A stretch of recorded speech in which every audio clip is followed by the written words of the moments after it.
कुठलाही पक्ष असला तर बोलतो मराठीचा मुद्दा. आम्ही मराठी माणसं आहे, आम्ही कुठं जायचं? आम्हाला कामधंदा नाही, आम्ही धंदा करतो, कष्ट करतो तरी पण आम्हाला इथे BMC वाले त्रास देतात, पोलीसवाले त्रास देतात. काय करणार आम्ही? आजकाल एवढी BMCची माणसं पोलीस येतात, एवढा त्रास देतात.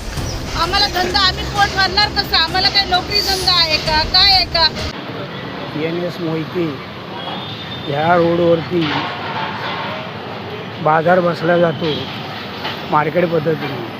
गोरगरीब लोक आहेत, कामाधंद्याला नाही, परिस्थिती बिकट आहे, त्या धंद्यावरती त्यांचं पोट चालतं. आणि BMCच्या माध्यमातून, वरली पोलीस स्टेशनच्या माध्यमातून ह्या लोकांना इथून हटवण्यात आलेलं आहे.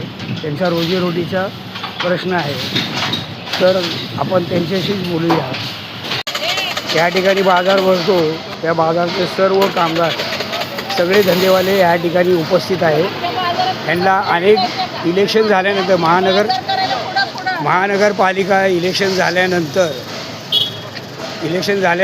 ह्या लोकांना ह्या ठिकाणी बाजार हटवण्यासाठी, त्यांना इथून उठवण्यासाठी अनेक लोकांचे इथे प्रयत्न चालू आहेत. आणि मराठी माणसं ह्या ठिकाणी जे बेरोजगार आहेत, बेकार आहेत, या धंद्यावरती त्यांचं पोट चालतं. आज यांना BMCतून, पोलीस स्टेशनतून त्रास देऊन उठवण्यात येत आहे. तरी आपण त्यांचे काय प्रश्न आहेत ते त्यांनाच आपण विचारूया. बाबतीत ह्या मार्केटमध्ये कुठल्याही गोष्टीची तकलीफ नाही की आम्ही कुठल्याही लोकांना सपोर्ट करत नाही. कुठलाही लोक पेशंट असेल किंवा मयत झालेला असेल तरी आम्ही त्यांना सहकार्य करतो, रस्ता द्यायला रस्ता देतो. आमचा कुठल्याही प्रकारे कुणालाही त्रास काही नाही. हे वरळीचं मार्केट अख्ख्या मुंबईमध्ये बोलायला गेलं तर सगळ्यात स्वस्त मार्केट. या मार्केटमध्ये सगळ्या वस्तू स्वस्त भेटतात. तर आम्हाला पब्लिकला एवढंच बोलायचं आहे की तुमचंही सहकार्य आम्हाला भेटावं आणि हे मार्केट आमचं व्यवस्थित चालावं त्याच्यासाठी. आणि कसं झालेलं आहे माहिती आहे का, आज कुठलाही पक्ष असून द्या, कुठलाही पक्ष असला तर बोलतो मराठीचा मुद्दा. आम्ही मराठी माणसं आहे, आम्ही कुठं जायचं? आम्हाला कामधंदा नाही, आम्ही धंदा करतो, कष्ट करतो तरी पण आम्हाला इथे BMC वाले त्रास देतात, पोलीसवाले त्रास देतात. काय करणार आम्ही? ह्या गोष्टीसाठी आम्ही सगळे एकत्र जमलेलो आहे.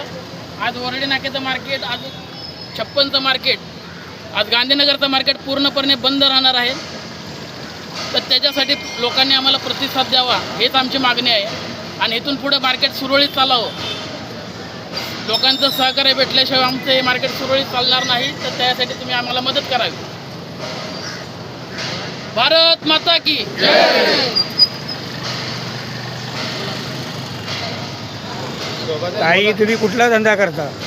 व्यवसाय कुठला करता? नमस्कार, मी त्या भाजीचा धंदा करते. आता इथून 40 वर्ष झाले मी या रोडवर धंदा करते. माझी मुलं लहान असतापासून कधी आम्हाला कोणी प्रॉब्लेम दिला नाही, काय नाही. आजकाल एवढी BMCची माणसं पोलीस येतात, एवढा त्रास देतात. आम्हाला धंदा, आम्ही पोट भरणार कसं? आम्हाला काही नोकरी धंदा आहे का, काय आहे का? आम्हाला कुठलं उत्पन्न येतं आहे का? आम्ही या धंद्यावरच, आमची लहानाची मोठी मुलं झाल्यात. आमचा सगळा व्यवहार या धंद्यावरच आहे.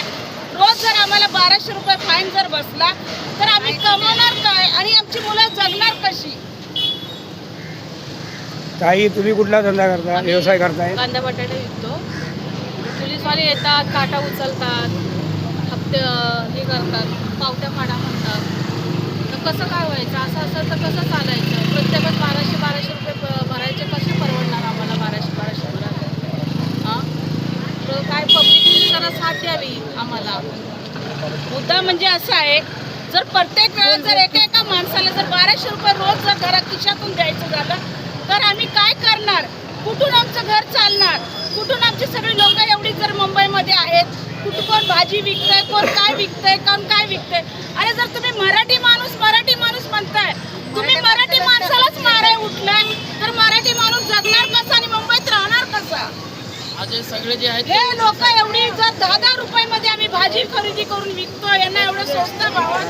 आता या मुंबईमध्ये कोण आहे 10 रुपयामध्ये खरेदी करणारा भाजी? कोण जाणार आहे बिग बाजारमध्ये? कोण जाणार आहे ह्याच्यामध्ये? हे लोक काय एवढे मोठे अवकातीचे आहेत का? कोणी भांडी घासतात, कोण कुठे कचरा वेचतात, कोणी धुणी भांड्याची कामं करतात. हे गरीब माणसं या मुंबईमध्ये जगतात. त्यांना 10 रुपयाची भाजी घ्यायचं म्हटलं तरी 10 वेळा विचार करायला लागतो की ते मॉलमध्ये कशी जाणार खरेदी करायला. हे सगळं जर असंच चाललं तर मराठी माणूस कुठे जाणार? तुम्ही मराठी माणूस म्हणताय, मराठी माणसाच्या मागे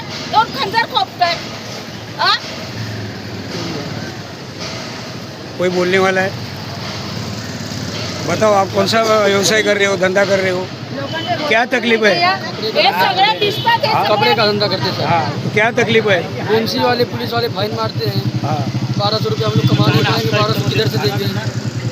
हम लोग किधर से लाएंगे 1200? डेली कमा नहीं पाते, 1200 किधर से देंगे? लोकांची मला वाटतंय काळजी घ्यावी, आमचा विचार करावा. आमच्या बाजारामध्ये लोकांनी विचार करावा आमचा बी पोटपाणी चालाय पाहिजे, तुमच्या बी चुली चालाय पाहिजे. भारत माता की वंदे वंदे हमारी मांगे हमारी मांगे वंदे भारत माता की